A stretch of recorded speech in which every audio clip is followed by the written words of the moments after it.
नमस्कार दोस्तों, स्वागत है आपका टॉप ट्रेंडिंग जीके में। Railway RRB NTPC math series में अभी तक हम 46 सेट कंप्लीट कर चुके हैं। सेट नंबर 47 है जो कि 29 जनवरी 2021 को पहली शिफ्ट के अंदर हुआ था। और यदि आप इससे पहले वाले सेट करना चाहते हैं तो आप प्लेलिस्ट जाके चेक कर सकते हैं। और रेलवे ने एग्ज़ाम की डेट दे दी है तो आप इन सेट की प्रैक्टिस ज़रूर कीजिए, क्योंकि 50% सवाल आपको मैथ में इन्हीं से देखने को मिलेंगे। तो आज का सेशन हम स्टार्ट करते हैं और पहला सवाल हमारा कुछ इस प्रकार से है। वीडियो कंटिन्यू करें उससे पहले मैं आपको बता दूं दोस्तों, रेलवे एग्जाम्स में आपकी तैयारी को और स्टूडेंट से बेहतर बनाने के लिए, नेक्स्ट लेवल तक ले जाने के लिए स्मार्ट वर्क के तौर पर आपको मॉक टेस्ट लगाना बहुत ज़्यादा जरूरी है। क्योंकि टाइम मैनेजमेंट के लिए जितनी आप प्रैक्टिस करेंगे कम समय में ज़्यादा सवाल अटेम्प्ट कर पाएंगे। अब यहाँ पर टेस्ट बुक पर ऑफर चल रहा है मॉक टेस्ट के लिए, जहाँ पर सारे एग्जाम्स यानी 400+ एग्जाम्स के मॉक टेस्ट आप एक ही पास के अंतर्गत अटेम्प्ट कर सकते हो। इसमें यदि आप TTG के कूपन कोड यूज करते हो तो आपको एक्स्ट्रा 120 रुपये का डिस्काउंट मिलने पर इस डील को आप 280 रुपये में ग्रैब कर सकते हो। ये आपको डिस्काउंट मिल रहा है टेक्स्ट बुक ऐप या फिर वेबसाइट दोनों पर अवेलेबल है। इस कूपन कोड की सहायता से ये 10 से 14 दिसंबर तक ऑफर है, तो इस अपॉर्चुनिटी का जरूर लाभ उठाइएगा। लिंक आपको डिस्क्रिप्शन बॉक्स में मिल जाएगी। 50% तैयारी आपके मॉक टेस्ट से ही कंप्लीट हो जाती है, यानी 50% तैयारी, साथ ही साथ मॉक टेस्ट लगाने पर 100% आप अपना स्कोर यहाँ पर बढ़ा सकते हो। और एग्जाम पैटर्न और सेम डैशबोर्ड पर आधारित यहाँ पर इंटरफेस देखने को मिलता है। तो चलिए यहाँ पर कंटिन्यू कर लेते हैं, देख लेते हैं कौन से सवाल हैं जो मैथ के पूछे गए, उनका क्या एग्जैक्ट सॉल्यूशन होने वाला है। सवाल नंबर 1 के अंदर आपको क्या दिया गया है। यदि एक समबाहुभुज के बहिष्कोण और अंतःकोणों का अंतर 60 डिग्री है, जिसमें से अंतःकोण का माप इसके संगत बहिष्कोण के माप से अधिक है, तो बहुभुज में भुजाओं की संख्या ज्ञात कीजिए। तो सबसे पहले देखो, मैं एक बहुभुज बना लेता हूं। मान लिया कि मेरा इस प्रकार से एक बहुभुज है। तो इसके अंदर देखो, बहिष्कोण क्या होता है, जो ये बाहर के कोण होते हैं, एक ही डायरेक्शन में लेने हैं आपको, ये बहिष्कोण होते हैं। अब सभी बहिष्कोणों का योग 360 डिग्री के बराबर होता है। ये चीज आपको एक चीज तो ध्यान होनी चाहिए कि जितने भी बाहर के बहिष्कोण है, इन सभी का योग 360 डिग्री के बराबर होता है। इनका योग 360 डिग्री के बराबर होता है। दूसरी चीज, यदि हम किसी पर्टिकुलर कोण को ले तो उसका बहिष्कोण और उसका अंतःकोणों का योग 180 डिग्री के बराबर होता है। यदि मैं इसे A मानता हूं और इसे B मानता हूं तो A + B हमारे पास 180 डिग्री होता है। ये चीज हमेशा होती है, तो आपको ये चीज भी ध्यान रखनी है, ठीक है। दूसरी चीज हमें यहाँ पर क्या दी गई है कि अंतःकोण माइनस बहिष्कोण का अंतर हमारे पास 60 डिग्री दिया गया है। अब हम जानते हैं कि यदि हमारे पास A + B और A - B है, तो हम A की वैल्यू कैसे निकालेंगे, दोनों को जोड़कर 2 से डिवाइड कर देंगे। लेकिन हमें बहिष्कोण निकालना है, यानी कि जो कि B है वो हमारा बहिष्कोण है, तो B की वैल्यू कैसे निकालेंगे, दोनों को घटा दो, 120 आया बटे 2 कर दोगे तो 60 डिग्री हमारा बहिष्कोण हो चुका है। अब पूछा गया कि इस बहुभुज में कितनी संख्याएं हैं, तो हम क्या करते हैं कि नंबर ऑफ संख्याओं के लिए क्या करोगे, योग, जितने भी बहिष्कोण है उन सब का योग, और एक बहिष्कोण की वैल्यू, एक बहिष्कोण का मान क्या है वो आ जाएगा। तो हमारे पास नंबर ऑफ इसकी भुजाओं की संख्या आ जाएगी कितनी है। तो देखो, योग कितना है, सभी बहिष्कोणों का योग 360 है। एक बहिष्कोण का मान कितना है, 60 डिग्री है। तो आप सॉल्व करोगे तो यहाँ से 6 आ जाएगा, यानी कि वो षटभुज है जिसमें भुजाओं की संख्या 6 है। ऑप्शन नंबर हमारा 4 हो जाएगा। सवाल नंबर 2, दो संख्याओं का महत्तम समापवर्त्य 5 दे रखा है आपको, एलसीएम आपको 750 दे रखा है, उनमें से एक संख्या 125 दे रखी है, दूसरी संख्या निकालनी है। हम जानते हैं कि प्रथम संख्या इंटू दूसरी संख्या का गुणनफल HCF इंटू एलसीएम के गुणनफल के बराबर होता है। ये हम इसके अंदर जानते हैं। एक संख्या हमको 125 दे रखी है, दूसरी संख्या हमको निकालनी है, और HCF आपको 5 दे रखा है, एलसीएम 750 दे रखा है। अब देखो, मैं क्या करता हूँ, सभी संख्याओं को एक साइड ले आता हूँ, 5 × 750 और नीचे आ जाएगा 125। अब हम यदि इसको 25 से काटते हैं तो ये 30 बार जाएगा और इसको 5 बार जाएगा। 5 से 5 सॉल्व हो जाएगा, यानी कि दूसरी संख्या है वो हमारी 30 आ चुकी है। ऑप्शन नंबर 1 आएगा। सवाल नंबर 6, 10,000 की राशि 15% की वार्षिक ब्याज दर पर 2 वर्ष के लिए उधार ली गई। 2 साल के अंत पर इस राशि पर भुगतान किया गया साधारण ब्याज ज्ञात कीजिए। एक साल में ब्याज कितना आया, 15% है, तो 2 साल में साधारण ब्याज से क्या हो जाएगा, 15 इंटू 2 करोगे आप तो 30% हो जाएगा 2 साल का ब्याज। बस अब हमें सिंपल परसेंटेज का यूज करना है और 10,000 का 30% निकालना है। 10,000 का 10% कितना होगा, देखो 10,000 पूरा का पूरा आपको पता है 100% के बराबर होता है, तो यहां से 10% कितना हो जाएगा, 1000 हो जाएगा। पीछे से एक जीरो हटा दिए तो ये 10% की वैल्यू हो चुकी है, 10% की वैल्यू 1000 हो चुकी है, तो 30% की वैल्यू क्या होगी, आप इसको 3 से मल्टीप्लाई कर दोगे यानी 3000 हमारा आ जाएगा 30%। तो यही हमारा क्या है कि 2 साल का ब्याज है 15% की दर के हिसाब से, ऑप्शन नंबर 1 हो जाएगा। सवाल नंबर 7, एक संख्या को 7 से विभाजित करने पर 4 शेष बचता है, उसी संख्या के वर्ग को 7 से विभाजित करने पर कितना शेष बचेगा। जो ऑपरेशन वो संख्या में कहता है हम केवल शेषफल में लगाते हैं। हमारे पास शेषफल 4 है, अब कह रहा है कि इसका सबसे पहले आपको वर्ग करना है, हमने वर्ग कर दिया जो कि 16 आया, फिर इसको 7 से डिवाइड करना है, हमने 7 से डिवाइड कर दिया। अब शेषफल कितना बचा वो पूछा गया है, तो 7 से आप इसको जब भाग दोगे 2 बार चला जाएगा और 2/7 बचेगा। तो ये जो 2 ऊपर बचा है यही हमारा शेषफल बच चुका है, क्योंकि इसमें 7 का भाग नहीं जा रहा है अब आगे, तो ये हमारा शेषफल बच चुका है। तो शेषफल कितना आया, 2 है, ऑप्शन नंबर 4 हो जाएगा। यदि आप बेसिक से बनाना चाहते हो तो इस प्रकार से समझिए कि संख्या मान ली हमने x है, x को 7 से विभाजित करने पर 4 शेषफल बचता है, तो मैंने x को 7 से विभाजित किया, मान लिया y बार मेरा भाग गया और 4 शेषफल बचा। तो मैं इसको किस प्रकार से लिखूंगा, x बराबर 7y + 4 हम इस प्रकार से लिखते हैं। अब उसने क्या कहा, सबसे पहले आप इसका वर्ग कीजिए, देखो इसको हटा दो, वो कह रहा है इस संख्या को सबसे पहले आप वर्ग कीजिए, वर्ग कर दिया। अब इसको 7 से डिवाइड करो और बताइए कि शेषफल क्या बचा है, तो हमने 7 से डिवाइड कर दिया है। अब सबसे पहले आप स्क्वायर को खोलोगे तो 49y² आएगा, फिर आ जाएगा 2 इंटू 7y इंटू 4 इस प्रकार से आ जाएगा, और लास्ट में आ जाएगा 16 इस प्रकार से, सबके नीचे 7 7 7 इस प्रकार से। अब देखो ये 7 से कट जाएगी संख्या, ये भी 7 से पूरा पूरा भाग जाएगा। अब यहाँ है जो पूरा भाग नहीं जा रहा है, कितनी बार जा रहा है, 7 दूनी 14 जा रहा है और बाकी कितना बचा 2। तो यहाँ से देखो ये तो पूरा पूरा भाग जा चुका है, कोई ना कोई संख्या आएगी पूरी, मगर लेकिन यहाँ पर भिन्न में आएगा, 2 सही 2/7 आएगा। तो जो ये 2 आया है जिसमें भाग नहीं जा रहा है यही हमारा शेषफल बच जाएगा, तो यहां से भी ऑप्शन नंबर 4 हो जाएगा। सवाल नंबर 12 में जब हम बात करें तो एक घनाभ को पिघलाकर छोटे घन बनाए गए और पूछा गया है कि कितने घन बन जाएंगे इस प्रकार के। जब भी पिघलाकर हम एक चीज से दूसरी चीज बनाते हैं तो ऐसी स्थिति में हमेशा आयतन बराबर होता है, यानी घनाभ का आयतन घन के बराबर होगा। तो हम कह सकते हैं कि एक जो बड़ा घन है, एक जो बड़ा घनाभ है उसका आयतन n छोटे घनों के बराबर होगा, छोटे घनों के बराबर होगा। इस प्रकार से हम कह सकते हैं n छोटे घनों के बराबर होगा। तो एक घन का आयतन कितना होगा, 9 इंटू 6 इंटू 6 ये लिख देंगे, बराबर n इंटू, अब छोटे घन का आयतन क्या होगा, 3 इंटू 3 इंटू 3, क्योंकि घन में सभी भुजाएं बराबर होती है। अब मैं n को एक साइड रखता हूं और बाकी सभी वैल्यू को दूसरी साइड ले जाता हूं, तो किस प्रकार से आ जाएगा, n बराबर 9 इंटू 6 इंटू 6/3 इंटू 3 इंटू 3 इस प्रकार से आ जाएगा। अब आप जब इससे काटोगे तो किस प्रकार कटेगा, 3 बार आएगा, 2 बार जाएगा, 2 बार आएगा और मान लिखोगे तो 12 आ जाएगा। संख्या कितनी आ चुकी है हमारे पास घनों की, तो टोटल 12 घन बनेंगे, ऑप्शन नंबर 4 हो जाएगा।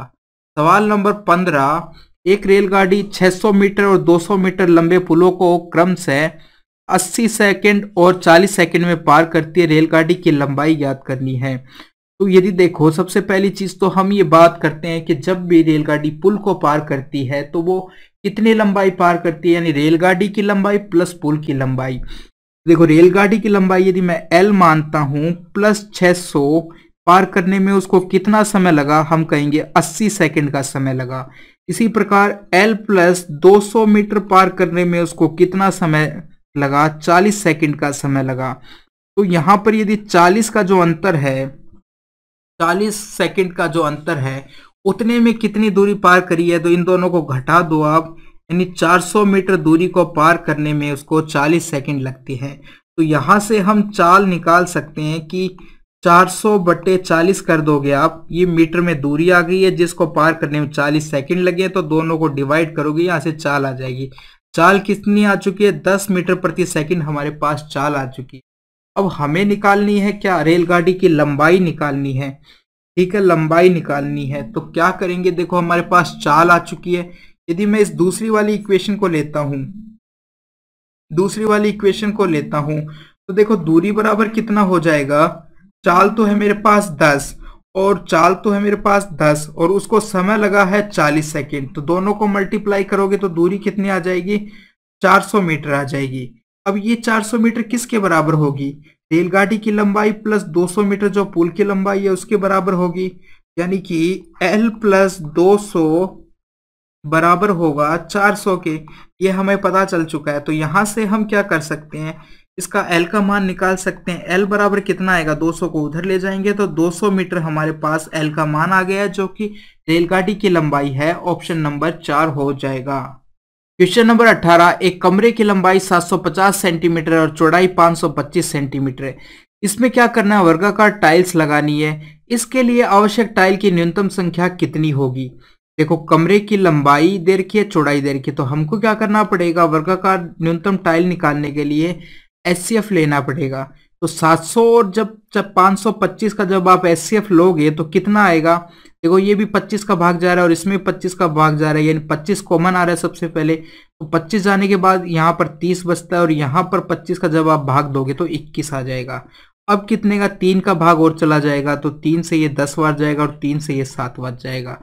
अब जो बचा है हमारे पास कॉमन आने के बाद में, वही हमारी क्या है, न्यूनतम टाइल्स की संख्या हो गई है। जैसे 10 को आप 7 से मल्टीप्लाई करोगे तो 70 आएगा, यही न्यूनतम टाइल्स की संख्या हो गई है। डायरेक्ट निकालने का यही तरीका है, इस प्रकार से आप डायरेक्ट निकाल सकते हो। नहीं तो हम क्या करेंगे, देखो हमारे पास एचसीएफ जो आया है, कितना आया है, 75 आ चुका है।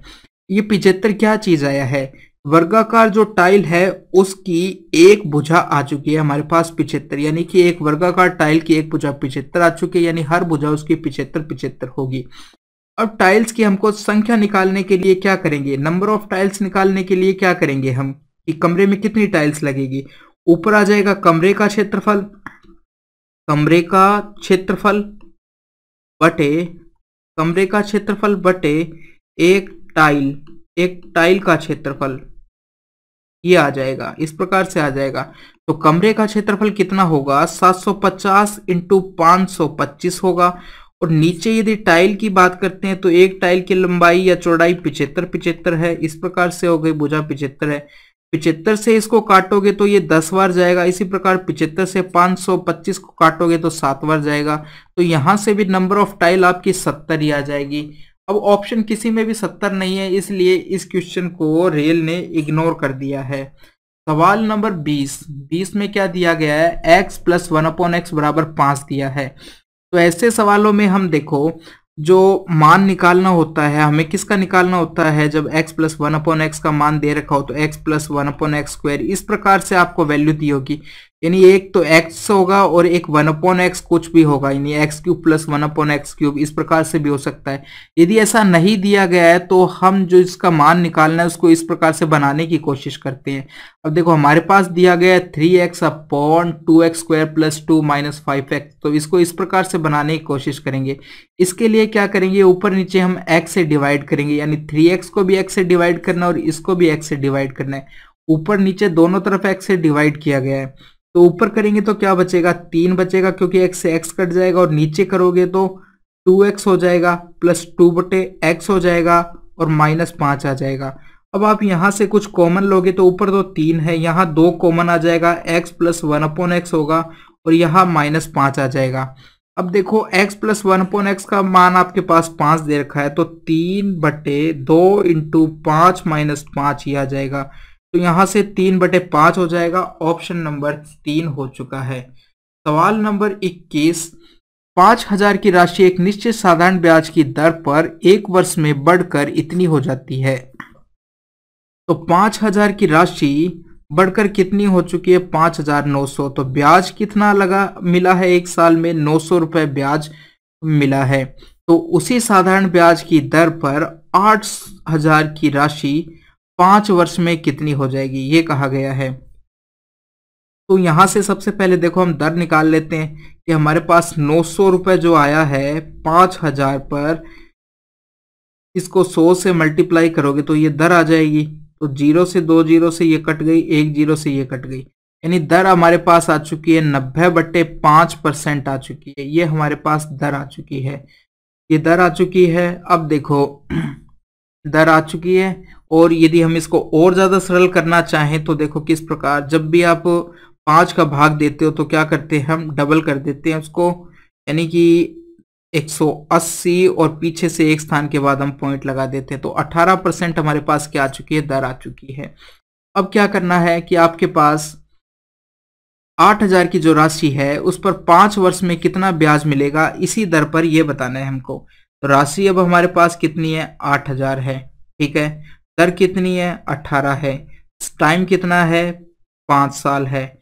तो से डिवाइड करते तो ये ब्याज आ जाएगा। ब्याज कितना आएगा, 00 से 00 कट गई है, और यहाँ से ब्याज आप करोगे 18 को जब आप 5 से मल्टीप्लाई करोगे तो 90 आ जाएगा। 90 को इससे करोगे तो 720, तो ये आ जाएंगे, ठीक है, और 1 जीरो आ जाएगी। यानी हमारे पास ब्याज कितना आ चुका है, 7,200 आ चुका है। किस पर, 8,000 पर। यानी राशि स्टार्टिंग में 8,000 थी, उस पर 7,200 ब्याज आया है। अब कितनी हो चुकी है राशि, दोनों को जोड़ दो, 15,200 हो चुकी है। ऑप्शन नंबर हमारा कितना, 2 हो जाएगा। सवाल नंबर 22, एक कार किसी यात्रा में 18 घंटे में पूर्ण करती है। वह आधा भाग 40 किलोमीटर प्रति सेकंड से और अगला आधा भाग 50 किलोमीटर किलोमीटर प्रति घंटे की चाल से पूर्ण करती है। तो पूरी यात्रा के दौरान कितनी दूरी तय की है। अब देखो दोनों दूरी है जो प्रथम और दूसरी बराबर बराबर है। पहली दूरी 40 किलोमीटर प्रति घंटे की चाल से चली और दूसरी दूरी आधी दूरी 50 किलोमीटर प्रति घंटे की चाल से चली। यदि दूरियां बराबर है तो हम औसत चाल का फॉर्मूला लगा सकते हैं चाल निकालने के लिए। 2 × 40 × 50 बटे 40 + 50 हो जाएगा, नीचे 40 + 50 हो जाएगा।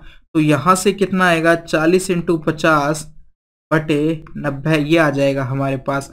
अब हमसे पूछिए पूरी दूरी, तो दूरी, अब हमारे पास दूरी के लिए दो चीजें चाहिए, एक तो चाल चाहिए और एक समय चाहिए, ठीक है। तो चाल हमारे पास कितनी है, 2 × 40 × 50, हम अभी सॉल्व नहीं करेंगे इसको। और समय कितना दिया गया है, 18 घंटे दिया गया है। तो 18 से 90 5 बार कटेगा, 5 से ये 50 10 बार कट जाएगा, सॉल्व करोगे तो 800 आ जाएगा। यानी दूरी कितनी आ चुकी है, 800 किलोमीटर आ चुकी है। सवाल नंबर 24, किसी वस्तु को अंकित मूल्य के 90% मूल्य पर बेचने पर 7% की हानि होती है। वो कह रहा है कि अंकित मूल्य के 90% पे बेचने, यानी 10% की छूट दे रहा है। कहने का मतलब ये भी कह सकते हैं हम कि 100 की चीज को यदि वो 90 में बेच रहा है तो यानी कि 10% की छूट दे रहा है। अब देखो हम ऐसे सवालों में क्रय मूल्य और अंकित मूल्य किस प्रकार से निकालते हैं। देखो सबसे आसान तरीका देखो क्या है, 100 में से क्या करेंगे हम, जो भी छूट दी है उसको घटा देंगे तो वो हमारा क्रय मूल्य का अनुपात होगा। और 100 में से प्लस तो जब करेंगे जब लाभ होगा, और माइनस तब करेंगे जब हानि होगा। तो हानि होगा तो घटाएंगे, प्लस होगा तो लाभ होगा। यहाँ हमने माइनस हानि किया है इसलिए घटाएंगे। अब देखो 100 छूट कितनी है, 10 की, तो 10 घटा दो, और हानि कितने की हुई है, 7 की, तो 7 घटा दो। तो कितना अनुपात आ चुका है, 90/93 आ चुका है, 90/93 आ चुका है। अब वो कह रहा है कि वस्तु को यदि अंकित मूल्य पर बेचे तो कितना लाभ होगा। तो 90 की चीज को 93 में बेचेगा तो कितना लाभ होगा, 3 का लाभ होगा। किस पर, 90 पर होगा, 90 पर होगा। परसेंट में 100 से मल्टीप्लाई कर देंगे, 3 से आप 90 को काटोगे तो 30 आएगा, 1 जीरो से 1 जीरो कट जाएगी। 10 को जब 3 से डिवाइड करोगे तो कितना आएगा, 3.33% आ जाएगा। यहां से ऑप्शन नंबर 3 हो जाएगा। सवाल नंबर 25, एक सीढ़ी एक दीवार के सहारे इस प्रकार खड़ी है। देखो ये थी दीवार, ये फर्श हो गया, और ये एक सीढ़ी खड़ी है हमारी, ठीक है, खड़ी है। इस प्रकार खड़ी है कि दीवार से उसके पाद बिंदु की दूरी 2.5 है, ये दूरी 2.5 दे रखी है, और उसका शीर्ष भूमि से 6 मीटर की ऊंचाई पर स्थित है, यानी कि ये दूरी हमें 6 मीटर दे रखी है। तो हमें पूछा है सीडी की लंबाई कितनी है। सीडी की लंबाई निकालने के लिए क्या करेंगे, हम पाइथागोरस प्रमेय लगाएंगे। 6 का स्क्वायर 36 हो जाएगा, और 2.5 का कितना हो जाएगा 625, तो 25 का स्क्वायर होता है, 2 के बाद दशमलव आ जाएगी, ये हो चुका है। अब यदि आप इसको जोड़ोगे तो कितना आ जाएगा 42.25 आ जाएगा, और 42.25 का जब आप ये अनरूट करोगे तो आ जाएगा आपके पास, देखो 42-25 का अनरूट आता है 65, दशमलव पीछे से 2 स्थान के बाद है तो 1 स्थान के बाद रह जाएगी, 6.5 आ जाएगा, ऑप्शन नंबर 4 हो जाएगा। सवाल नंबर 28, किसी भवन में 24 बेलनाकार खंबे, प्रत्येक खंबे की त्रिज्या 28 सेंटीमीटर, ऊंचाई 4 मीटर, 8 रुपए प्रति मीटर स्क्वायर की दर से उन सभी खंभों के वक्र पृष्ठ के क्षेत्रफल रंगाई का खर्चा कितना होगा। तो हमें पता है कि ये देखिए, ये खंबा, बेलनाकार खंबा, इसका ये वक्र पृष्ठ हो गया, और वक्र पृष्ठ का क्षेत्रफल कितना होता है pi r square 2 pi r h होता है, यानी कि एक खंबे का क्षेत्रफल कितना आ गया 2 पाई आर एच हो गया। तो 24 खंभों का कितना हो गया, एक खंबे के क्षेत्रफल को 24 से मल्टीप्लाई कर दिया है। अब इस पूरे क्षेत्रफल को वो कह रहा है कि 1 मीटर स्क्वायर का खर्चा 8 है, तो इस पूरे क्षेत्रफल का खर्चा कितना आएगा, तो आप इसको 8 से मल्टीप्लाई कर दो। अब हम इसके अंदर वैल्यू रखते हैं 2 इंटू 22/7, आर की वैल्यू कितनी आ जाएगी, ये सेंटीमीटर में दे रखा है, मीटर के लिए आप 100 से डिवाइड करोगे तो 28/100 हो जाएगा। ऊंचाई 4 दे रखी है आपको, बाकी 24 इंटू 8 हो जाएगा। अब देखो नीचे 7 है, 7 से 28 4 बार जाएगा। अब आप ऊपर जब देखते हो तो 22 के अंदर आपको 11 देखने को मिलेगा। अब 11 से डिवीजन का रूप आपको पता है। अब हम क्या आके इनको मल्टीप्लाई नहीं करेंगे। अब देखो 22 के अंदर 11 है, तो हम आंसर ऑप्शन देखेंगे कौन सा 11 से डिविजिबल है। कि आंसर के अंदर देखो 11 ऊपर है और 11 किसी से नहीं कटने वाला है, अब क्योंकि अब फाइनल आंसर इनको मल्टीप्लाई करने पे आना है, यानी कि 11 होगा आंसर के अंदर। तो इन ऑप्शन में से आप चेक कीजिए किसके अंदर 11 मिलता है, तो 11 से इनको डिवाइड करके देखो।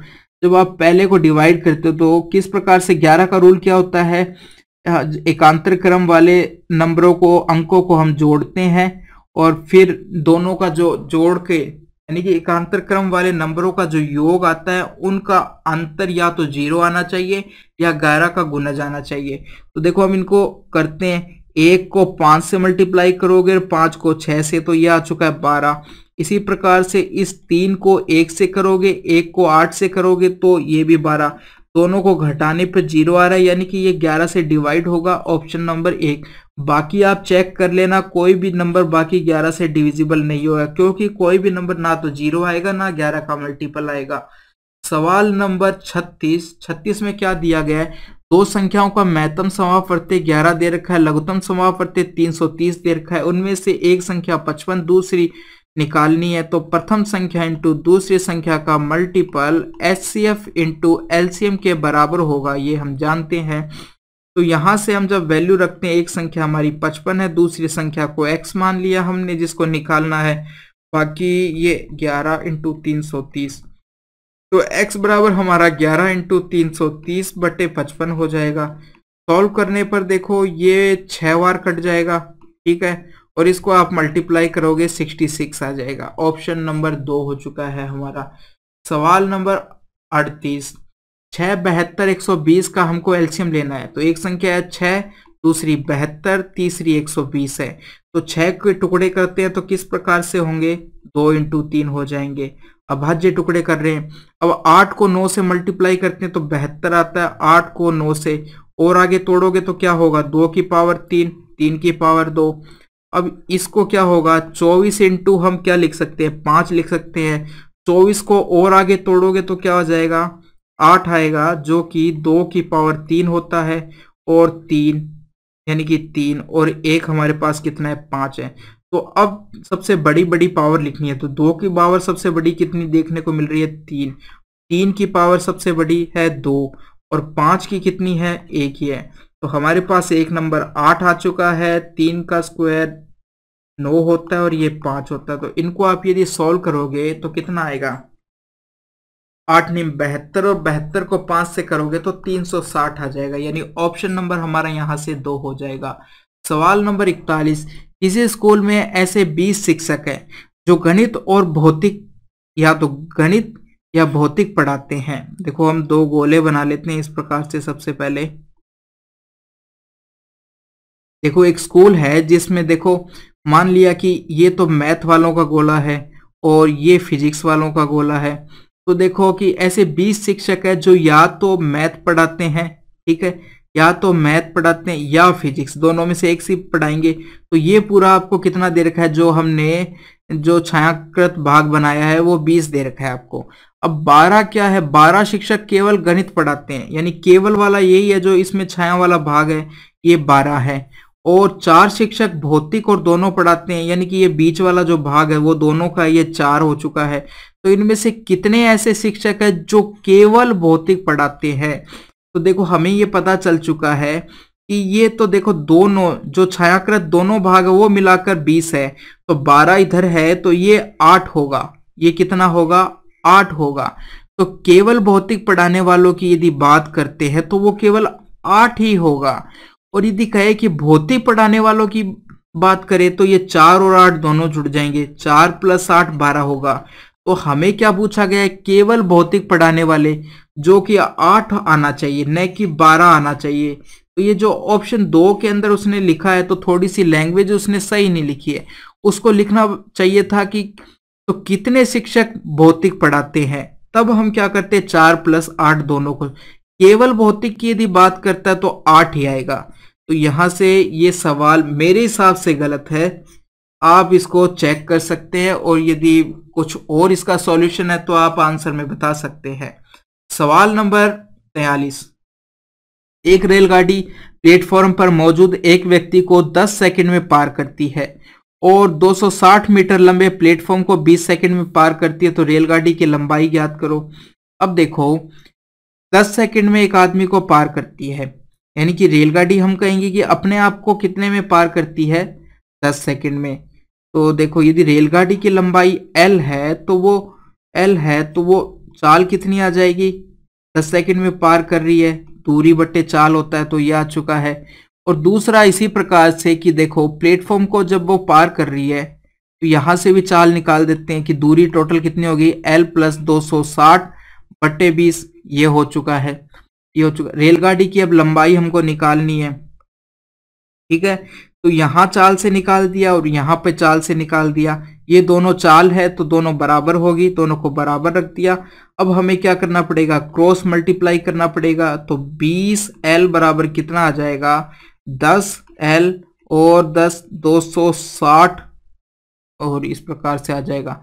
अब देखो ये इधर जाएगा तो इधर बचेगा 10L बराबर 2600 बचेगा। तो L बराबर कितना आ जाएगा, एक 0 से एक 0 कट जाएगी, 260 आ जाएगा।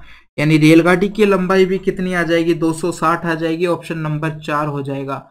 सवाल नंबर 45, किन्हीं 2 मानों का मानक विचलन 3 दे रखा है आपको। किसी 12 मानों का मानक विचलन कितना दे रखा है, 3 दे रखा है। यदि प्रत्येक मान में 4 की वृद्धि की जाती है तो मानों के नए समूह का प्रसरण या वेरिएंस ज्ञात कीजिए। मानक विचलन का मतलब क्या है, स्टैंडर्ड डेविएशन बोलती है इंग्लिश के अंदर इसको। तो देखो सबसे पहली बात तो ये बात करते हैं कि जब प्रसरण होता है या वेरिएंस होता है, यदि देखो प्रसरण की बात करते हैं, प्रसरण यदि हमारा x है तो स्टैंडर्ड डेविएशन कितना होगा, यानी वेरिएशन यदि हमारा x है तो स्टैंडर्ड डेविएशन कितना होगा। वेरिएशन का हमको क्या करना पड़ेगा, अनरूट करना पड़ेगा। स्टैंडर्ड डेविएशन क्या होगा, इसका अनरूट करना पड़ेगा।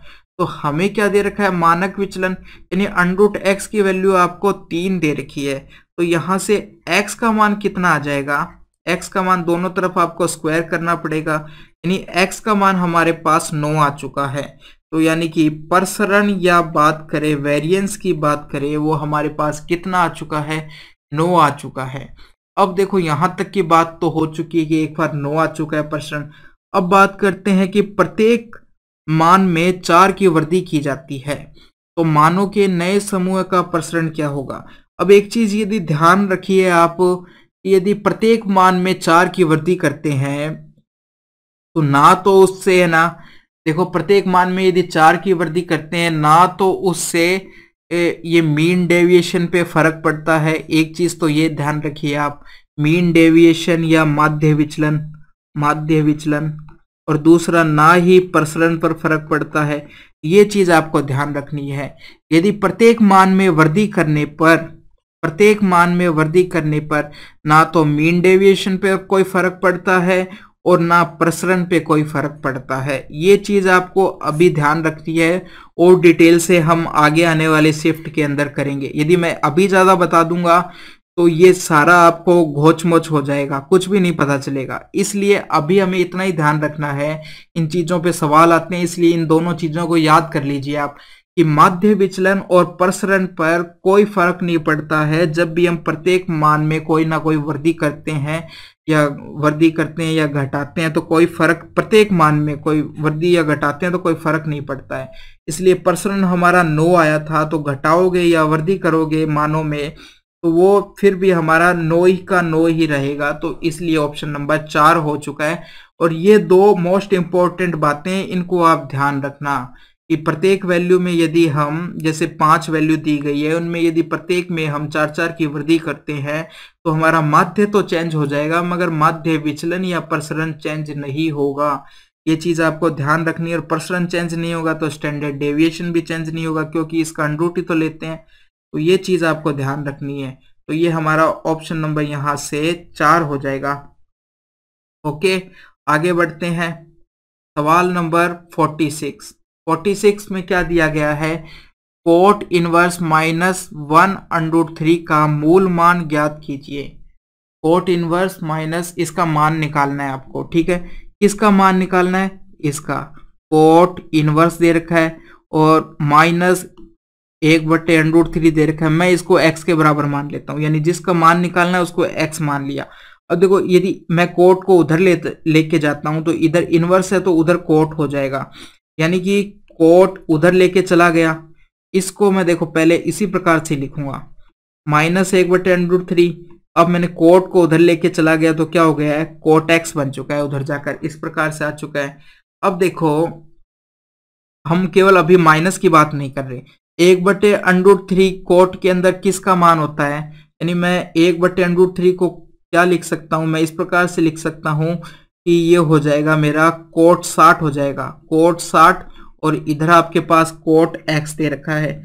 अब देखो इस माइनस को हटाने के लिए हम क्या कर सकते हैं, इसको माइनस को हटाने के लिए हम क्या लिख सकते हैं कि कोट कब माइनस होता है, 180 माइनस थीटा करने पर, यानी दूसरे क्वाड्रेंट में माइनस होता है, चौथे में भी माइनस होता है। तो मैं 180 माइनस 120 करता हूं, तो इस प्रकार से 180 माइनस 120, कोट 180 माइनस 120 का मान निकालोगे तो माइनस कोट 60 आता है। तो मैं इस माइनस कोट 60 को इस प्रकार से भी लिख सकता हूं, तो कोट x आ गया ये। अब देखो ये कितना आ जाएगा, इसका मतलब है कि कोट 120, कोट 120। अब देखो 60 को मैंने लिख दिया 180 माइनस 120, यानी कि कोट 120 और कोट 120 क्या आ जाएगा, कोट x, कोट x हो चुका है। अब देखो कोट 120 और इधर कोट x है, तो मैं कह सकता हूं x बराबर मेरा यहां से 120 के बराबर होगा, 120 के बराबर होगा। अब देखो 120 को मेरे को है ना रेडियन में चेंज करना है, ये डिग्री के अंदर दे रखा है आपको। तो 120 को यदि आप रेडियन में चेंज करोगे तो कैसे करोगे, π/180 से आप इसको मल्टीप्लाई कर दोगे रेडियन में, डिग्री को रेडियन में चेंज करने के लिए। 0 से 0 कट जाएगा, ये 6 से 2 बार कटेगा, ये 3 बार कटेगा, तो 2π/3 आ जाएगा। ऑप्शन नंबर यहां से 4 हो जाएगा। सवाल नंबर 47, राहुल ने 25% की छूट पर एक स्वेटर खरीदा और 200 रुपए की बचत की, ठीक है, यानी कि 200 रुपए की बचत की, ठीक है। छूट दिए जाने से पहले स्वेटर का मूल्य कितना था, मान लिया कि स्टार्टिंग में स्वेटर का मूल्य 100 रुपए था, छूट 25% की देने के बाद में कितने का हो गया, 75 का। तो वो कह रहा है कि इस प्रकार उसने 200 की बचत की। तो ये जो 25 की वैल्यू कितनी दे रखी है आपको, 200 दे रखी है, ठीक है। तो यहां से 25 की वैल्यू यदि 200 है तो 1 की वैल्यू कितनी आ जाएगी आपके पास? देखो 25 की वैल्यू यदि 200 है तो 1 की वैल्यू आपके पास कितनी आ जाएगी? 8 आ जाएगी। तो 100 की वैल्यू कितनी आ जाएगी? 800 आ जाएगी। ऑप्शन नंबर 3 हो जाएगा, क्योंकि स्टार्टिंग में हमारे पास कितनी प्राइस थी? 100% थी। 100% की वैल्यू कितनी आ चुकी है? 800 रुपये आ चुकी है। ऑप्शन नंबर 3 हो जाएगा। सवाल नंबर 53, एक धनराशि 15 वर्ष के अंदर मूल राशि की 3 गुना हो जाती है। ठीक है, देखो क्या कह रहा है? मूल 3 गुना हो जाती है। समान साधारण ब्याज की दर पर मूल राशि कितने वर्षों के अंदर 5 गुना हो जाएगी? स्टार्टिंग में वो क्या कह रहा है कि 3 गुना हो जाती है। इसका मतलब क्या है कि राशि देखो 1 है, उसमें 2 ब्याज जुड़ा और इस प्रकार से राशि कितनी हो गई है? 3। तो ये 2 जो ब्याज है वो कितने सालों में आया? 15 सालों में आया। ठीक है, साधारण ब्याज में हम इस प्रकार से करते हैं। अब वो कह रहा है कि 5 गुना कितने सालों में हो गई? तो राशि तो वही 1 है, तो 5 हुई है, इसका मतलब ब्याज कितना आया है? 4। हर साल ब्याज क्या है? बराबर बराबर बढ़ता है, कहने का मतलब है। तो देखो 2 साल, 2 गुना कितने सालों में हुआ है? 15। तो 4 गुना कितने सालों में हो गया होगा? 30 सालों में हो गया, क्योंकि ब्याज इसका डबल हुआ है तो टाइम भी तो डबल लगा होगा कि सेम टाइम में बढ़ता है। तो यानी कि 2 साल में 15 साल में 2 गुना हुआ है तो 30 साल में 4 गुना हुआ होगा। तो यहां से ऑप्शन नंबर हमारा 1 हो जाएगा। सवाल नंबर 59, एक संख्या 11 और 12 के घनों के बीच स्थित है। तो 11 का घन कितना होता है? 13, 31 और 12 का कितना होता है? 17, 28। तो इस प्रकार से आपको है ना 15 तक के घन याद होने चाहिए। ठीक है, 11 का घन कितना होता है? 13, 31 और 12 का कितना होता है? 17, 28। अब यदि नहीं याद होता तो इसमें आपको मल्टीप्लाई करने में थोड़ा टाइम लग जाएगा, तो इसलिए टाइम बचाने के लिए आपको 15 तक के स्क्वायर तो आपको 50 तक के याद होने चाहिए और घन आपको 15 तक याद होने चाहिए। यदि वह संख्या 80 और 6 की दोगुनी संख्याओं से विभाजित है। ठीक है, अब वो कह रहा है कि एक संख्या ना 11 और 12 के घनों के बीच में स्थित है, यानी कि इनके बीच में स्थित है, और वह संख्या क्या है? 80 और 6 की दोगुनी संख्याओं से विभाजित है। यानी 80 का दोगुना कितना है? 160, और 12 से वो संख्या विभाजित हो जाती है। या तो आप क्या करो, इन दोनों का आप एलसीएम निकाल लो, कि वो एलसीएम निकाल लो और जो संख्या होगी वो इसी का मल्टीपल होगी, ये कर सकते हो। नहीं तो आप क्या कर सकते हो कि इसमें से कौन सा नंबर, कौन सा ऑप्शन यानी कि 160 से डिवाइड होगा और 12 से डिवाइड होगा। 12 से डिवाइड का मतलब वो 3 से भी विभाजित हो सकता है, और इसका मतलब है 160 का मतलब है 5 और 16 से डिवाइड होगा। इस प्रकार से हम चेक कर सकते हैं। नहीं तो आप इनका एलसीएम निकाल लो। तो देखो 160 और 12 का यदि मैं एलसीएम निकालता हूं तो कितना आएगा कि ये 4 से कटेगा 3 बार और ये 4 से कटेगा 4 जीरो, इस प्रकार से कट जाएगा। इसके बाद में कुछ कॉमन नहीं आ रहा है, तो 4 और 4 चौक 16, 160 इंटू 3, 480 आ जाएगा। देखो 480 इनका एलसीएम आ चुका है, तो 480 को कितने से मल्टीप्लाई करें कि इसके बीच में आ जाए? 480 को यदि आप 4 से करते हो तो यहाँ 16 आएगा और कुछ आके ज्यादा आएगा। 3 से मल्टीप्लाई करो, 3 जीरो, 3 8 है 24 का 4, 2 आई हासिल, 3 चौक 12 और 2 14, तो ये आएगी। ठीक है, ये इनके बीच में आ चुकी है। ये आप देख लो कौन से ऑप्शन में है, ऑप्शन नंबर 4 के अंदर है। तो इस प्रकार से भी आप कर सकते हो। नहीं तो आपको ऑप्शन ये देख लो कि देखो सबसे पहले इसमें 0 आ रहा है, तो ये 0 हटा दो एक बार सब में से, कि 0 आ रहा है, 0 से 0 काट दी। अब आप इसको 16 से डिवाइड करके देखो कि कौन सा डिवाइड हो रहा है। ये 16 से डिवाइड नहीं हो रहा है, पहला ऑप्शन। दूसरा भी 16 से नहीं हो रहा है डिवाइड। तीसरा ऑप्शन देखो ये भी नहीं हो रहा है, केवल 16 से ये चौथा ऑप्शन ही डिवाइड हो रहा है। इस प्रकार से भी आप चेक कर सकते हो। 16 निम्न 144 आता है, तो इस प्रकार से भी आप चेक कर सकते हो। सवाल नंबर 63, समांतर श्रेणी में देखो कुछ पद दिए हुए होते हैं। समांतर श्रेणी का मतलब क्या होता है कि इनका अंतर हमेशा बराबर होगा। कि यहाँ देखो पहले पद और दूसरे पद का अंतर 5 आया है, फिर इन दोनों का अंतर भी 5 आएगा, अगले 2 पदों के बीच का अंतर भी 5 आएगा। इस प्रकार से अंतर यदि सब में बराबर होता है तो उसको हम समान अंतर वाली श्रेणी या समांतर श्रेणी कहते हैं। अब इसके 10वें पद का मान हमको बताना है, कैसे होगा? तो 10वां पद का मतलब tnवां पद कहते हैं हम उसको, ठीक है। tnवां पद का फॉर्मूला क्या होता है? a plus n minus 1 into D होता है। यहाँ पर अब देखो a क्या होता है? हमारा प्रथम पद होता है जो कि 2 दे रखा है। d क्या है? अंतर है जो कि 5 आया है। और n क्या है कि नंबर ऑफ पद कितने हैं। तो यहाँ हमसे 10वां पद पूछा है तो हम कह देते हैं श्रेणी में 10 पद है, ठीक है। अब देखो मान रखो बस, अब a का मान 2 हो जाएगा, यहाँ 9 हो जाएगा और d का मान 5 हो जाएगा। इस प्रकार से आ जाएगा। अब 9 5 45, 45 और 2 47, यानी tnवें पद का मान कितना आ चुका है? 47 आ चुका है, ये हो चुका है। एक चीज और पूछी जा सकती है आपसे, n पदों का योग पूछा जा सकता है। तो वो किस प्रकार से निकालोगे? ये भी पूछा जा सकता है कि श्रेणी के 10वें पद तक का योग बताइए आप, तो कैसे निकालोगे? इसका फॉर्मूला होता है 1/2 2a plus n minus 1 into D. या तो ये होता है, ठीक है, या फिर क्या होता है 1/2 और इसको आप लिख सकते हो a प्लस tnवां पद, ये दोनों भी। तो दोनों से आप कोई सा ही फॉर्मूला निकाल सकते हो, लगा सकते हो। तो 1/2, अब देखो पहला पद हमारे a का मान कितना था? 2, तो यहाँ से 4 आ जाएगा। n का मान 10 है तो ये 9 हो जाएगा। और d कितना था? यहाँ से 5 था तो 5 हो जाएगा। 45 प्लस 4 49, 49/2 ये आ जाएगा n पदों के 10 पदों तक के योग, ये आ जाएगा 49/2। इस प्रकार से आ जाएगा। और tnवां पद कितना आ चुका है? यहाँ पर n और होता है, क्या होता है? n और होता है, ठीक है। तो यहाँ पर कितना आ जाएगा? देखो यहाँ पर n और होता है इसके अंदर, तो मान कितना आ जाएगा? n का मान हम रखते हैं 10, फॉर्मूले में यहाँ पर n होता है, यहाँ पर भी n होता है। तो n का मान कितना था? 10, 10/5 आ जाएगा। 5 को आप कितनों से मल्टीप्लाई करोगे? 5 को 49 से आप मल्टीप्लाई करोगे, कितना आएगा?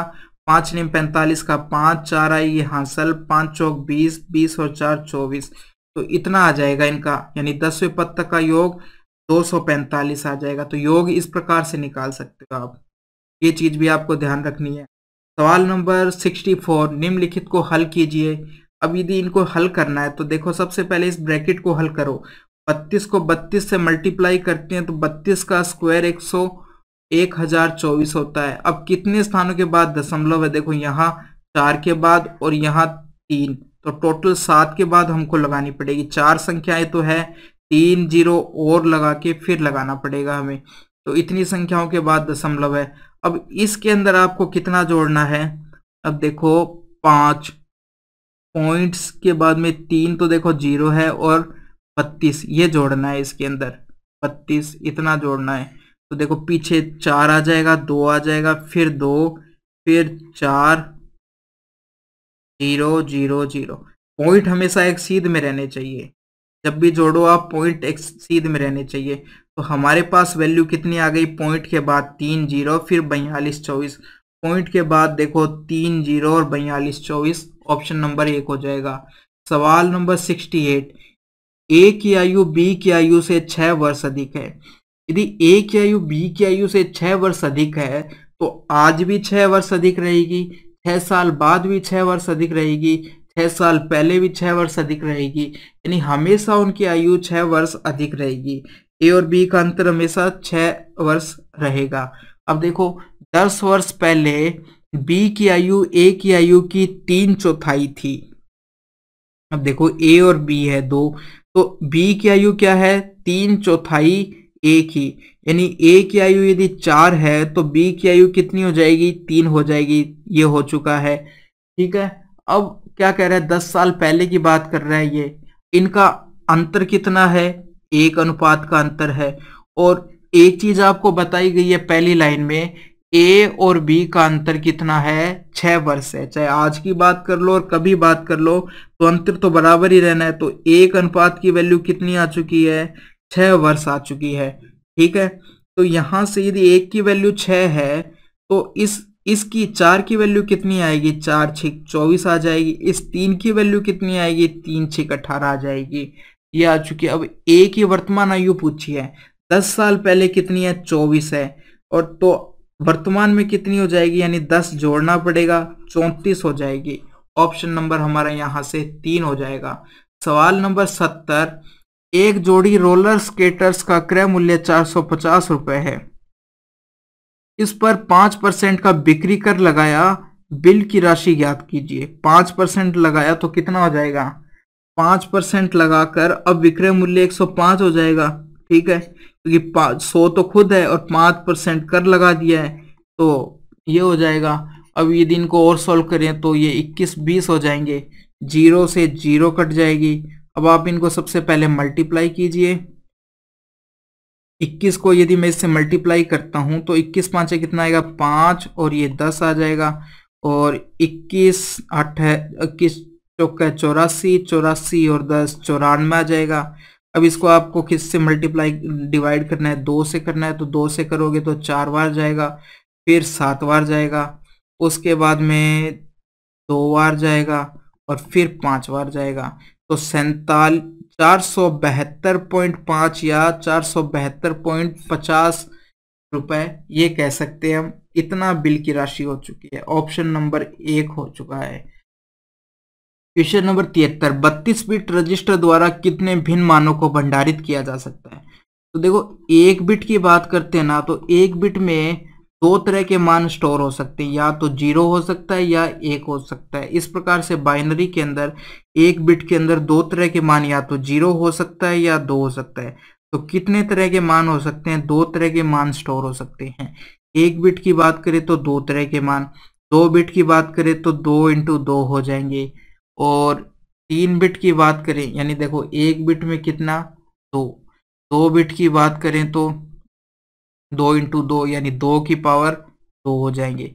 3 बिट की बात करें तो 2 इंटू 2 इंटू 2, इस प्रकार से, तो 2 की पावर कितना हो जाएगा, 3 हो जाएगा। इसी प्रकार से 32 बिट की बात करें तो 2 की पावर 32 हो जाएगा, 2 की पावर कितना हो जाएगा, 32 हो जाएगा। ऑप्शन नंबर कितना आएगा, 3 आएगा। क्वेश्चन नंबर 74, देखो इसको हम 2 तरीके से करेंगे। सबसे पहले देखो डायग्राम से करते हैं कि मैंने एक चतुर्थांश बनाया, चतुर्थांश बना लिया। अब देखो ये पॉइंट तो होता है 0 0।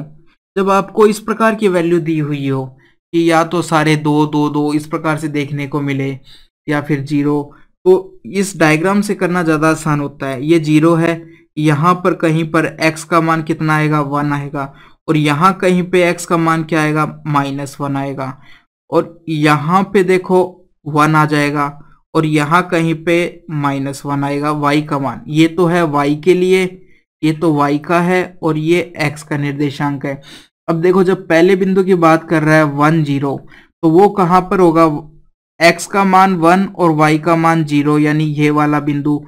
-1 0 की बात कर रहा है तो ये वाला बिंदु, और 0 1 यानी x का मान 0 है। देखो यहाँ पर x का मान 0 और y का मान 1 है, तो ये बिंदु होगा। तो ये वाला त्रिभुज बन गया है, ये वाला त्रिभुज बन गया है।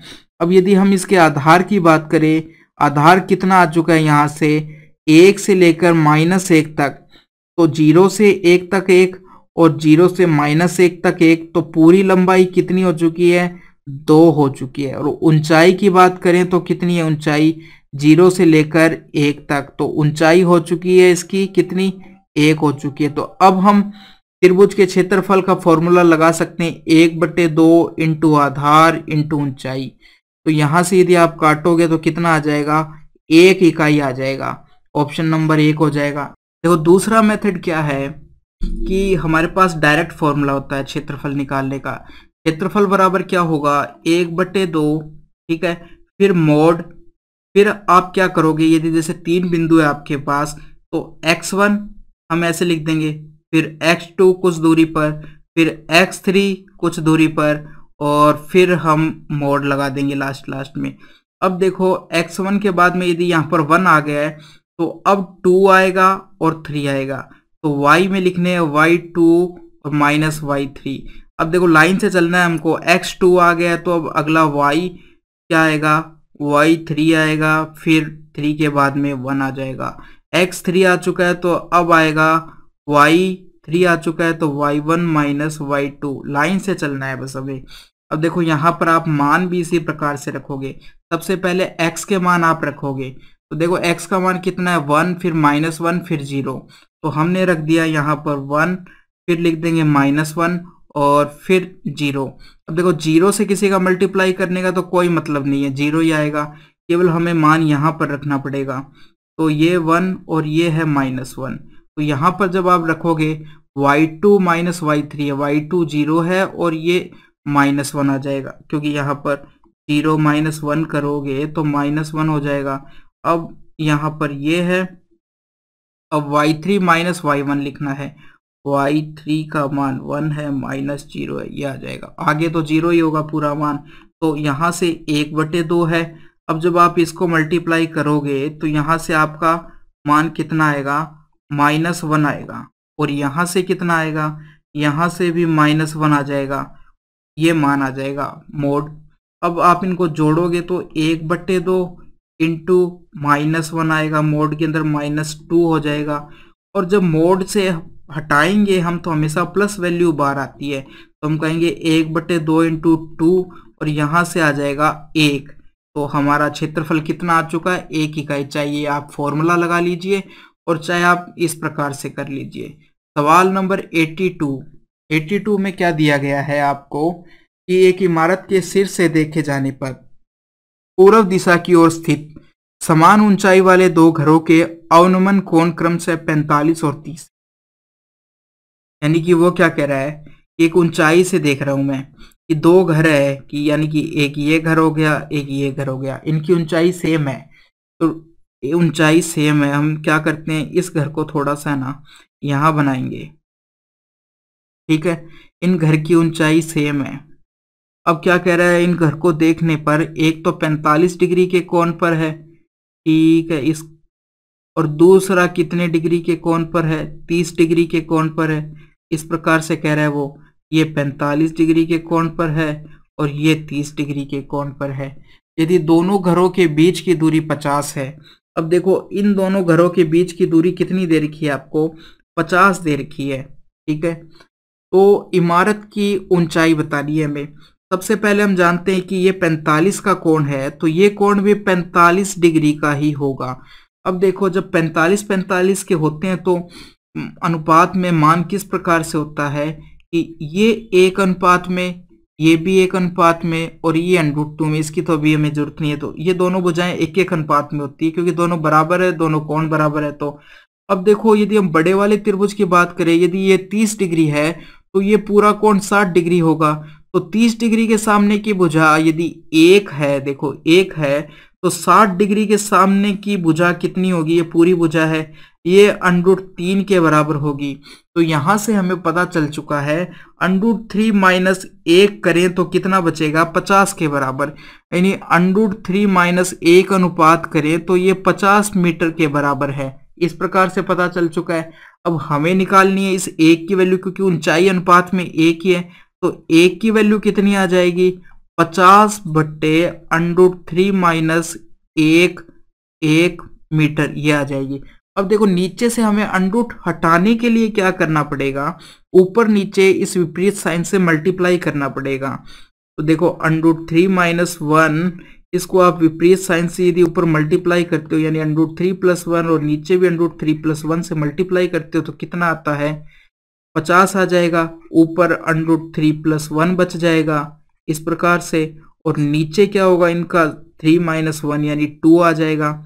तो यहाँ से मान कितना आ जाएगा, इस साइड लिख रहा हूं मैं, 50 से तो देखो कट जाएगा मान आकर, नीचे 2 आएगा कट के 25 और √3 + 1 ये बच जाएगा, जो कि आपको ऑप्शन नंबर 3 के अंदर दिखाई दे रहा होगा।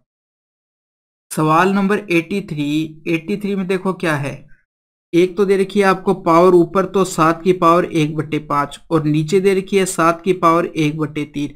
अब यदि मैं इसको ऊपर ले जाता हूं तो क्या होगा, पावर माइनस में हो जाती है, ठीक है। तो इस प्रकार से पावर यदि देखो बेस सेम है तो भाग में पावर घट जाती है, और मल्टीप्लाई में होते हैं तो आपस में पावर बेस सेम होने पे जुड़ जाती है। अब आपको क्या करना है, पावर इसमें से घटाना है, आपको एलसीएम लोगे 15 आ जाएगा, 5 ये 3 माइनस 5 हो जाएगा। तो यहाँ से मान आ जाएगा जो हमारा 7 की पावर माइनस 2/15 आ जाएगा। 2/15 कहाँ पर है, ऑप्शन नंबर 3 हो जाएगा। सवाल नंबर 85, 20,000 की राशि को 8% वार्षिक दर से एक निश्चित अवधि में प्राप्त चक्रवृद्धि ब्याज इतना है, तो वर्षों में अवधि ज्ञात कीजिए। अवधि ज्ञात करनी है। अब देखो ये इतना ब्याज है हमारे पास, ठीक है, इतना ब्याज, चक्रवृद्धि ब्याज कितना आया 8% की दर से 20,000 पर, कितने सालों में आया ये पूछा गया है। ब्याज आया है हमारे पास 3,328 रुपये ब्याज आया है 20,000 का। ये 3328 कितना परसेंट है ये चेक कर लो। देखो 3,328 जो ब्याज है वो 20,000 का कितना परसेंट है, सबसे पहले हम ये चेक करते हैं। तो 00 से देखो 00 कट गई। अब हमारे पास 2 से आप इसको यदि भाग दोगे तो 2 एकम 2, फिर 2 छिक 12, फिर छिक 12, फिर 4, इस प्रकार से जाएगा। फिर 2 के बाद 0 है, यानी 16.64 हो गया है, 16.64 आ गया है। 16.64 देखो ये आ चुका है कि ये जो 33.28 है ये 20,000 का इतना परसेंट है।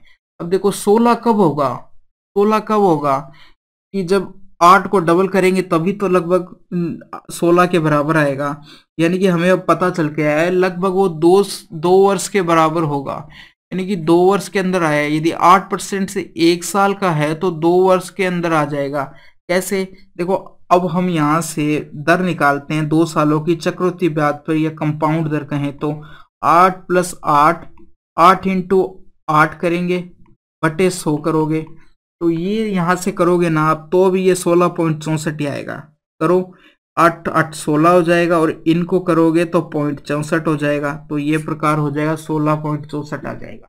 तो यहाँ से हमें पता चल चुका है कि ये जो 16 पॉइंट है यानी कि 2 साल का ब्याज है ये 16.64, तो हम कह देंगे 2 वर्ष के अंदर आएगा। सवाल नंबर 86, एक चार्ट 5 विभिन्न वर्षों में 3 क्षेत्रों मैन्युफैक्चरिंग, सर्विसेज और रक्षा के क्षेत्र में निवेश को दर्शाता है। सभी मान आपको लाखों में दिए गए हैं। किस वर्ष में सभी क्षेत्रों में एक साथ सर्वाधिक निवेश हुआ है? किस वर्ष में सभी क्षेत्रों में एक साथ सर्वाधिक हुआ है, यानी किस वर्ष के अंदर सर्वाधिक निवेश हुआ है ये चेक करना है हमें। तो अब देखो कि सर्वाधिक कब होगा, जब यानी कि सारे ग्राफ ऊपर ऊपर होंगे। अब देखो यहाँ पर ये दोनों तो कम हैं, या तो देखो यहाँ पर हुआ होगा क्योंकि इस ग्राफ की जो वैल्यू है, जो ये बीच वाला ग्राफ है, इसकी वैल्यू यहाँ पर कम है, यहाँ पर ज्यादा है, या फिर यहाँ पर हुआ होगा। इस प्रकार से इन 2 जगह पर है ना, इन तीनों का योग सबसे अधिक मिलने वाला है, क्योंकि वापस से यहाँ पे तो कम हो गया है ये जो सर्विस वाला है, तो यहाँ पर मान सबसे ज्यादा होगा। तो अब आप इन दोनों को क्या है कि योग करके देख लो कि कौन सा ज्यादा है। अब देखो जैसे पहले वाले को यदि आप 2006 वालों का योग करोगे ना, एक तो है 243.67, अब आपको योग करके ही देखना पड़ेगा। दूसरा है 187.98 या फिर आप पॉइंट हटा के भी जोड़ सकते हो, पॉइंट को छोड़ दो क्योंकि ये लगभग में बराबर ही आने, लगभग से ही पता चल जाएगा हमको। और तीसरी वैल्यू है 81, तो इन तीनों को जोड़ोगे तो आप 511 आ जाएंगे। और दूसरे वालों को यदि जोड़ोगे तो 217 है, फिर 205 दे रखा है, फिर 80 दे रखा है। 2007 के अंदर ये तीनों वैल्यू है, इन तीनों को जोड़ोगे तो 502 आएंगे। तो आपको पता चल जाएगा कि सर्वाधिक निवेश किसके अंदर हुआ है, 2006 के अंदर हुआ है, क्योंकि 511 आ रहा है। अब पॉइंट की भी यदि हम जोड़ेंगे तो लगभग 1-2 का अंतर आ जाएगा, उससे ये जो डिफरेंस है ये कम नहीं होने वाला है। यदि 2 जैसे यहाँ यदि हम बढ़ा भी देते हैं तो ये 504 हो जाएगा, फिर भी यही ज्यादा रहना है। इसलिए 2006 के अंदर क्या है कि निवेश सर्वाधिक हुआ है। तो हमारा ऑप्शन नंबर कितना हो जाएगा, ऑप्शन नंबर यहाँ से हमारा 3 हो जाएगा। सवाल नंबर 87 की जब बात करें, एक चार्ट में वही बात, और सभी वर्षों में एक साथ, सभी वर्षों में, ठीक, सारे वर्षों में एक साथ रक्षा और विनिर्माण क्षेत्रों में निवेश में लाखों में अंतर ज्ञात कीजिए। वो कह रहा है कि डिफेंस में और मैन्युफैक्चरिंग में ना, यानी कि आप ना सारे के सारे डिफेंस वालों को जोड़ लो और आप सारे के सारे ये मैन्युफैक्चरिंग वालों को जोड़ लो और उनका अंतर निकालो, वो कितना आया है वो आपको बताना है।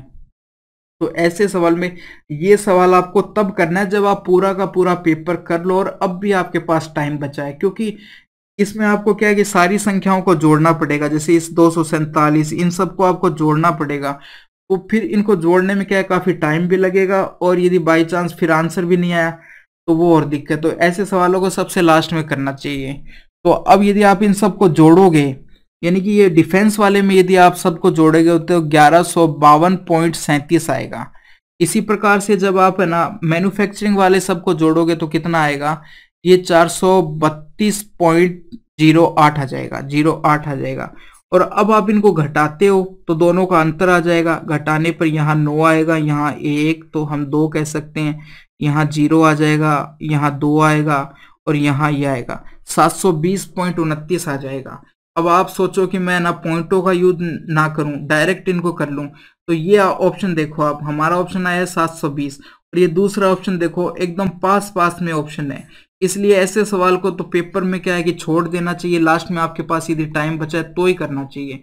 सवाल नंबर 88 की बात करें, किसी वर्ष में सेवाओं के क्षेत्र में हुआ निवेश 5 वर्षों के कालखंड के दौरान सेवाओं के क्षेत्र में हुआ औसत निवेश के सन्निकट है। यानी कि ये जो सर्विस है, ये वाला सर्विसेज वाला है, इन पांचों को जोड़ो आप, ठीक है, फिर इनका औसत निकालो और फिर देखो कि वो औसत कौन से सर्विस के अंदर, यानी कि कौन से वर्ष के बराबर है, लगभग बराबर है। तो जब आप इन सबको जोड़ोगे डिफेंस वालों को तो आएगा आपका 754.88 आएगा, ठीक है। और जब आप इनका औसत निकालोगे तो 5 संख्याएं हैं, तो पांचों को यदि आप 5 से भाग दोगे तब आपका 150.97 आ जाएगा, ये आपका औसत आ जाएगा।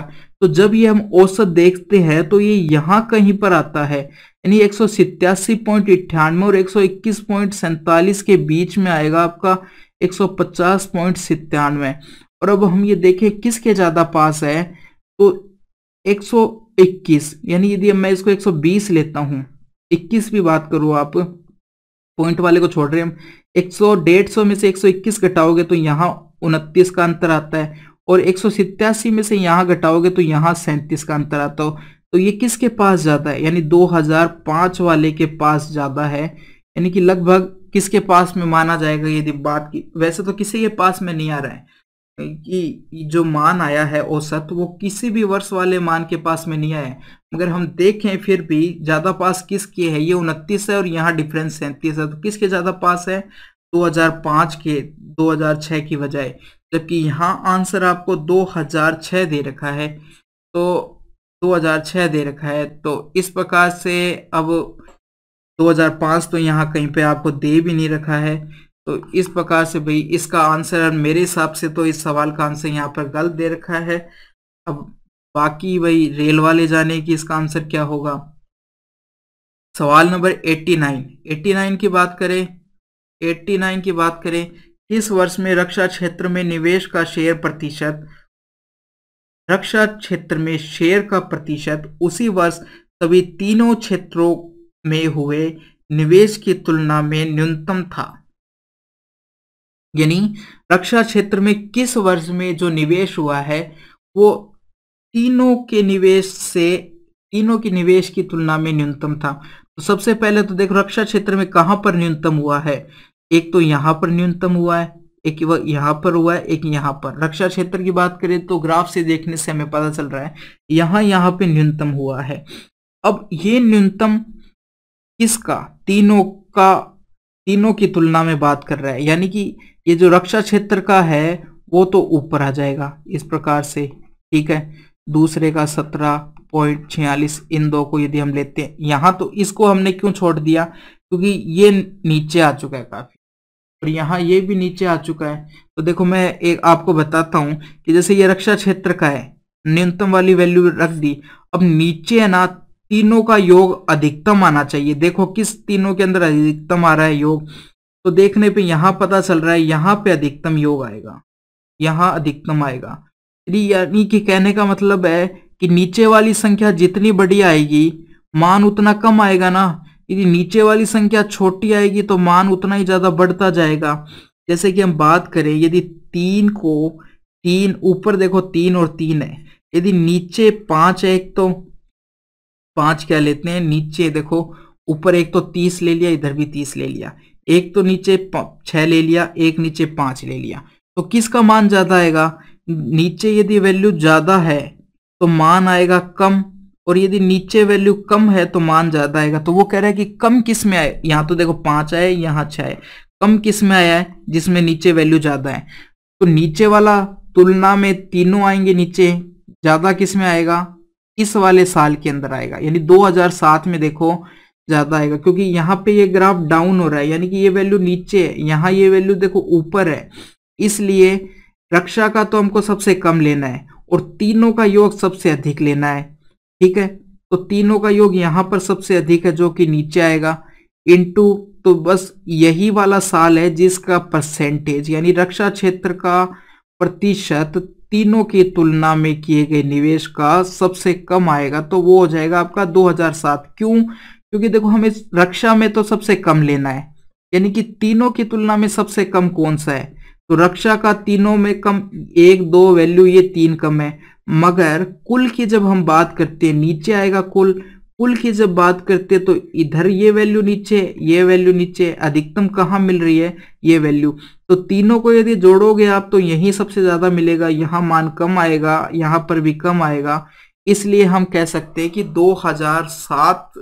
2007 के अंदर बाकी तीनों की तुलना में रक्षा क्षेत्र में जो निवेश हुआ है प्रतिशत वो सबसे कम आएगा। तो ऑप्शन नंबर हमारा यहाँ से 1 हो जाएगा।